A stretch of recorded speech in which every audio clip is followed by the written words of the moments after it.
Selamat pagi teman-teman sekalian. Mari kita coba mereview obat ini. Nama mereknya adalah Diatabs Activated Atablukit, tablet untuk diare. Jadi kalau teman-teman diare sepertinya menggunakan obat ini akan cocok. Oke. Ini sekarang kita lihat expirednya bulan 4 ya, 2022, mengandung activated atablukit 600 mg. Ini indikasinya untuk pengobatan simptomatik pada diare non-spesifik atau diare yang tidak diketahui penyebabnya dengan jelas. Oke, jadi kalau penyebabnya diare apa kita tidak tahu, boleh mengkonsumsi ini. Nah, kalau kita membeli obat, jangan lupa selalu budayakan membaca ya. Tentunya tentang expirednya itu harus dibaca lah. Kalau kita membeli obat pasti sudah ada cara kerja obat, indikasi, efek samping lah, itu jangan lupa selalu dibaca. Oke, sekarang kita bacakan.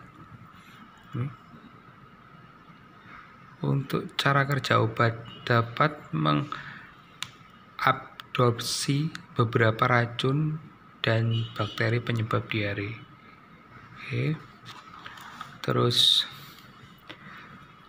dapat mengurangi frekuensi buang air besar. Oke. Misal frekuensi diare kita 5-6 kali bisa dikurangin.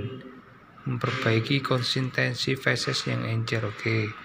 Karena diare tentunya feses kita akan encer atau buang air besar kita jadi encer. Dia akan memperbaiki konsistensinya.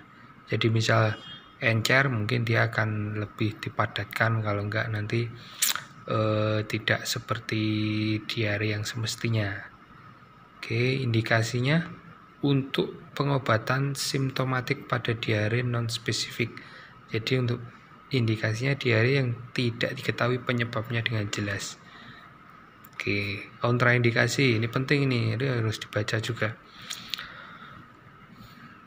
Kontraindikasinya, obat ini tidak boleh diberikan pada pasien di mana konstipasi harus dihindari, penderita obstruksi usus, dan yang hipersensitif terhadap activated atablukit. Oke, jadi orang-orang yang konstipasi harus dihindari. Itu yang kesulitan buang air besar jangan konsumsi ini ya. Itu adalah kontraindikasi. Obstruksi usus, jadi ada gangguan di usus, dan sensitif terhadap kandungan obat ini, itu juga kontraindikasi. Efek sampingnya, konstipasi biasanya ringan dan bersifat sementara. Jadi mungkin efek sampingnya itu kalau dari keterangan ini, buang air besarnya jadi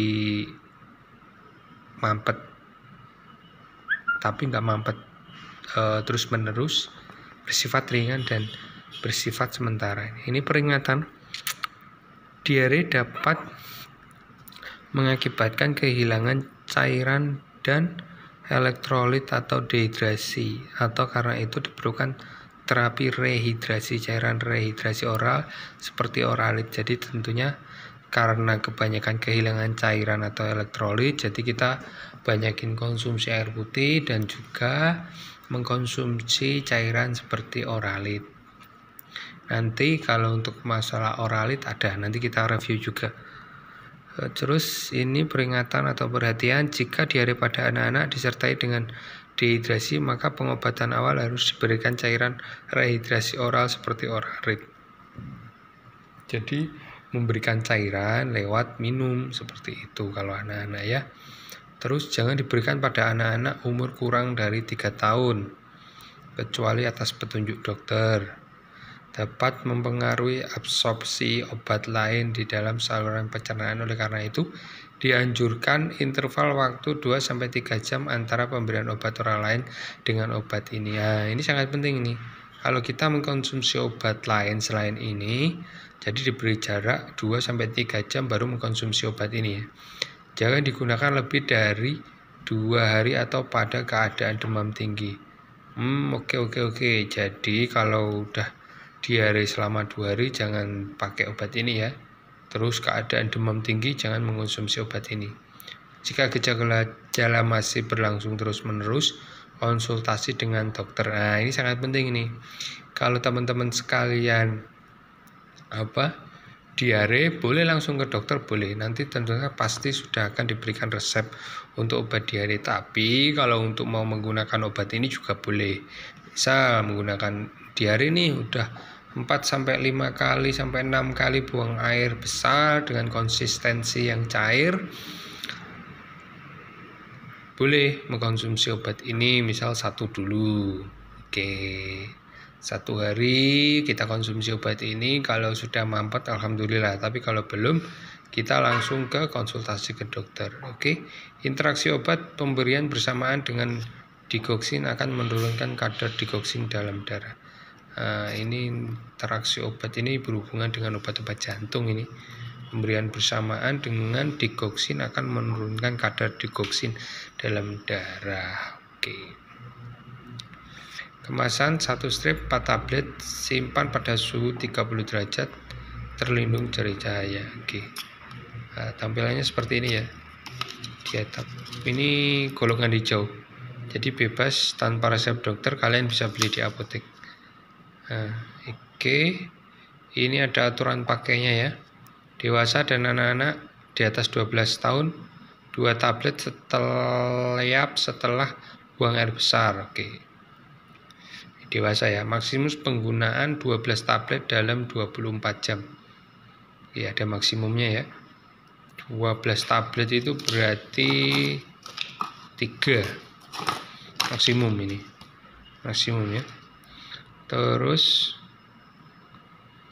anak-anak 6-12 tahun 1 tablet setiap setelah buang air besar. Jadi minumnya itu kalau dewasa setelah buang air besar kalian minum 2 tablet.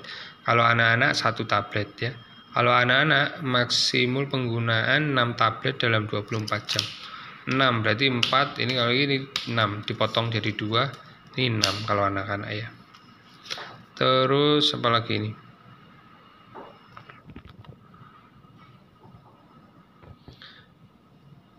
Jika gejala-gejala masih berlangsung terus, harap berkonsultasi ke dokter tentunya.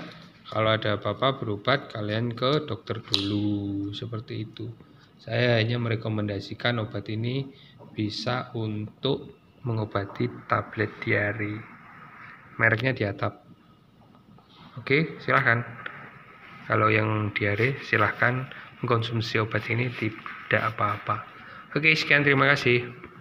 Assalamualaikum warahmatullahi wabarakatuh.